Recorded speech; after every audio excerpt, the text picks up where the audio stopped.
ಸಾಂಸ್ಕೃತಿಕ ನಗರಿ ಮೈಸೂರಿನಲ್ಲಿ ಕಾಡು ಪ್ರಾಣಿಗಳ ಹಾವಳಿ ಮುಂದುವರೆದಿದೆ. ಇವತ್ತು ಬೆಳ್ಳಂಬೆಳಗ್ಗೆ ವಿಜಯನಗರದ 4ನೇ ಹಂತದಲ್ಲಿ ಚಿರತೆಯೊಂದು ಪ್ರತ್ಯಕ್ಷವಾಗಿದೆ. ವಿದ್ಯಾರಣ್ಯಪುರ ಪೇದೆ ಚೆಲುವರಾಜು ಎಂಬುವರ ತೊಡೆ ಭಾಗಕ್ಕೆ ತೀವ್ರವಾಗಿ ಕಚ್ಚಿದೆ.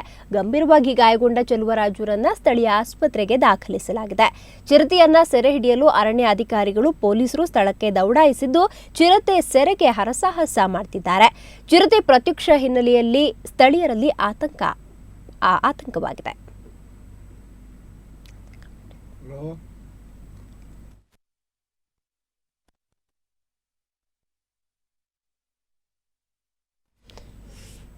ಸಾಂಸ್ಕೃತಿಕ ನಗರಿ ಮೈಸೂರಿನಲ್ಲಿ ಕಾಡು ಪ್ರಾಣಿಗಳ ಹಾವಳಿ ಮುಂದುವರೆದಿದೆ. ಇವತ್ತು ಬೆಳ್ಳಂಬೆಳಗ್ಗೆ ವಿಜಯನಗರದ 4ನೇ ಹಂತದಲ್ಲಿ ಚಿರತೆಯೊಂದು ಪ್ರತ್ಯಕ್ಷವಾಗಿದೆ.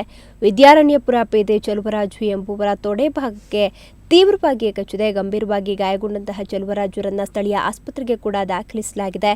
ಚಿರತೆಯನ್ನ ಸೆರೆ ಹಿಡಿಯೋದಕ್ಕೆ ಅರಣ್ಯ ಅಧಿಕಾರಿಗಳು ಕೂಡ, ಪೊಲೀಸರು ಸೇರಿದಂತೆ ಅರಣ್ಯ ಅಧಿಕಾರಿಗಳು ಹರಸಾಹಸವನ್ನ ಪಡ್ತಾ ಇದ್ದಾರೆ.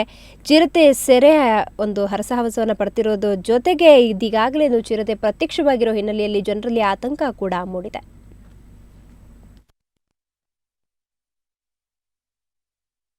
ನಾವು ರಾತ್ರಿ ಕರ್ತವ್ಯದಲ್ಲಿ PCR 12ರಲ್ಲಿದ್ದು ಕಂಟ್ರೋಲ್ ರೂಮಿಂದ ಆದೇಶ ಬಂತು, ಈ ಥರ ಚಿರತೆ ಬಂದಿದೆ ಅಂತ.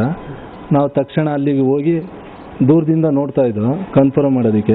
ಅದು ಸಡನ್ನಾಗಿ ಅದಕ್ಕೆ ಏನು ಗಾಬರಿ ಆಯಿತು, ಅಲ್ಲಿಂದ ಹೊರಟು ಬಂದ್ಬಿಡ್ತು. ನನಗೆ ಫಸ್ಟ್ ಕತ್ತತ್ರ ಅಟ್ಯಾಕ್ ಮಾಡೋಕ್ಕೆ ಬಂತು, ತಳ್ಳಿದೆ.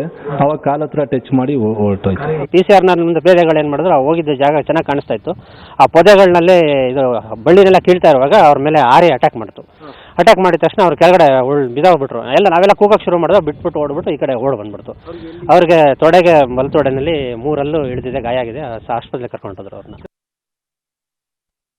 ಬನ್ನಿ ಬಗ್ಗೆ ಹೆಚ್ಚಿನ ಮಾಹಿತಿಯನ್ನು ಪಡೆಯೋಣ. ನಮ್ಮ ಪ್ರತಿನಿಧಿ KP ನಾಗರಾಜ್ ಈಗ ದೂರವಾಣಿ ಸಂಪರ್ಕದಲ್ಲಿದ್ದಾರೆ. ನಾಗರಾಜ್, ಕಾಡು ಪ್ರಾಣಿಗಳೆಲ್ಲ ನಾಡಿನತ್ತ ಧಾವಿಸ್ತಾ ಇದ್ದಾವೆ. ಇದೀಗಾಗಲೇ ಚೆಲುವರಾಜು ಅವರ ತೊಡೆಗೆ ಕೂಡ ಕಚ್ಚಿದೆ ಅನ್ನೋ ಮಾಹಿತಿ ಇದೆ. ಸೊ ಚೆಲುವರಾಜು ಅವರನ್ನ ಭೇಟಿಯಾಗಕ್ಕಾಯ್ತಾ? ಅಲ್ಲಿ ಮೈಸೂರಲ್ಲಿ ಯಾವ ರೀತಿಯ ಒಂದು ವಾತಾವರಣ ನಿರ್ಮಾಣವಾಗಿದೆ ಈಗ? ಹೌದು ದಿವ್ಯಾ, ಇವತ್ತು ಬೆಳಗಿನ ಜಾವ ಮೈಸೂರಿನ ವಿಜಯನಗರದ 4ನೇ ಹಂತದಲ್ಲಿರುವಂತಹ ಒಂದು ಖಾಲಿ ಪ್ರದೇಶದಲ್ಲಿ, ಅಂದ್ರೆ ಬರೀ ಕುರುಚಲು ಗಿಡಗಳು ತುಂಬಿರುವಂತಹ ಒಂದು ಪ್ರದೇಶದಲ್ಲಿ ಇವತ್ತು ಬೆಳಗಿನ ಜಾವ 5:30 ಸುಮಾರಿನಲ್ಲಿ ಸ್ಥಳೀಯರಿಗೆ ಒಂದು ಚಿರತೆ ಕಾಣಿಸಿಕೊಂಡಿದೆ.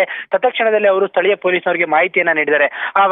ತಕ್ಷಣದಲ್ಲೇ ಸ್ಥಳಕ್ಕೆ ಬಂದಂತಹ ಪೊಲೀಸ್ನವರು ಯಾವುದೇ ರೀತಿಯಾದ ಮುಂಜಾಗ್ರತೆ ಕ್ರಮಗಳನ್ನ ಅನುಸರಿಸದೆ ಏಕಾಏಕಿ ಪೊದೆಯಲ್ಲಿ ಏನಾದ್ರು ಅಡಗಿದೆ ಅಂತ ರೀತಿ ಚೆಕ್ ಮಾಡಕ್ ಹೋಗಿದ್ದಾರೆ. ಅದೇ ಸಂದರ್ಭದಲ್ಲಿ ಒಂದು ದೊಡ್ಡ ಪೊದೆಯಲ್ಲಿ ಅಡಗಿದಂತಹ ಚಿರತೆ ಏಕಾಏಕಿಯಾಗಿ ಚೆಲುವರಾಜ್ ಅನ್ನುವಂತಹ ಒಬ್ಬ PC ಮೇಲೆ ಎರಗಿದೆ. ಅವರ ತೊಡೆ ಭಾಗಕ್ಕೆ ಅದು ಪರಚಿ ಅದು ಮಾಯ ಆಗಿದೆ. ಈ ಕ್ಷಣದಲ್ಲೂ ಕೂಡ ಚಿರತೆ ಅದೇ ಪ್ರದೇಶದಲ್ಲಿ ಇರುವಂತಹ ಸಾಧ್ಯತೆಗಳು ತೀರಾ ಸ್ಪಷ್ಟವಾಗಿದೆ. ಅದಕ್ಕೋಸ್ಕರ ಅರಣ್ಯ ಇಲಾಖೆಯವರು ಮತ್ತು ಪೊಲೀಸ್ ಸಿಬ್ಬಂದಿ ಇಬ್ಬರೂ ಸೇರ್ಕೊಂಡು ಚಿರತೆಯನ್ನು ಹಿಡಿಯುವಂತ ಕಾರ್ಯಾಚರಣೆ ಈಗಾಗಲೇ ಸಾಗಿದೆ, ಬರದಿಂದಲೂ ಕೂಡ ಸಾಗ್ತಾ ಇದೆ. ಅದರ ಜೊತೆಗೆ ಚೆಲುವರಾಜ್ ಅವರನ್ನ ಮೈಸೂರಿನ ಖಾಸಗಿ ಆಸ್ಪತ್ರೆಗೆ ದಾಖಲು ಮಾಡಲಾಗಿದೆ. ಅವರಿಗೆ ಪ್ರಾಣಾಪಾಯದಿಂದ ಪಾರಾಗಿದ್ದಾರೆ. ಅವರ ತೊಡೆ ಭಾಗದಲ್ಲಿ ಮಾತ್ರ ತರಚಿದ ಗಾಯಗಳಾಗಿವೆ. ಉಳಿದಂತೆ ಅವರೀಗ ಆರೋಗ್ಯವಾಗಿದ್ದಾರೆ. ಈಗ ಉಳಿದಿರುವ ಪ್ರಶ್ನೆ ಏನು ಅಂದ್ರೆ, ಈಗ ಅದೇ ಭಾಗದಲ್ಲಿ ಅಡಗಿರುವಂತಹ ಚಿರತೆಯನ್ನು ಯಾವ ರೀತಿಯಾಗಿ ಸೆರೆ ಹಿಡಿಬೇಕು ಅನ್ನುವಂತ ಒಂದು ಪ್ರಶ್ನೆ ಈಗ ಕಾಡ್ತಾ ಇದೆ. ಯಾಕಂದ್ರೆ ಚಿರತೆಯನ್ನ ಸೆರೆ ಹಿಡಿದಿದ್ರೆ ಆ ಭಾಗದ ಸ್ಥಳೀಯರಿಗೆ ನೆಮ್ಮದಿಯಾಗಿ ನಿದ್ದೆ ಮಾಡೋದು ಕಷ್ಟ ಆಗ್ತದೆ. ದಿವ್ಯಾ.